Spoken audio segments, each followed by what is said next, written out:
शेतकरी मित्रांनो नमस्कार. आपलं सर्वांचं स्वागत आहे माझं यूट्यूब चॅनल कृषी मित्र विशाल. आज आपण सोयाबीनसाठी जो मानमोडीचा प्रकार असतो, शेतकऱ्यांच्या भाषेत मानमोडी, शेंडाळी असं म्हणतात त्याला, त्याची एक थोडीशी पार्श्वभूमी जाणून घेऊया.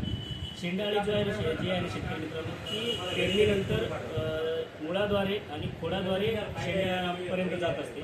शेवटी शेंड्यापर्यंत गेल्याच्या नंतर तिथे डंक मारते. तिथलचं हरित जे द्राव्य असते ना, वरी जाऊ देत नाही, कुठलाही अन्नद्रव्य पुरवठा होऊ देत नाही. त्याच्यानंतर ती शेंडा आपल्या खाली पडत असते आणि आपण शेतकरी म्हणतो की मानमोडी झाल्यासारखं दिसते.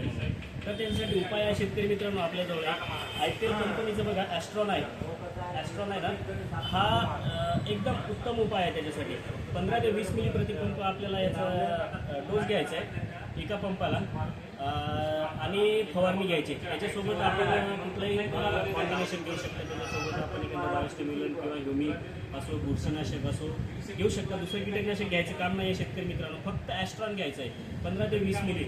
असेच माझे नवनवीन व्हिडिओ पाहण्यासाठी माझा चॅनल कृषी मित्र विशाल लाईक करा, सबस्क्राईब करा आणि शेअर करा. चला, धन्यवाद.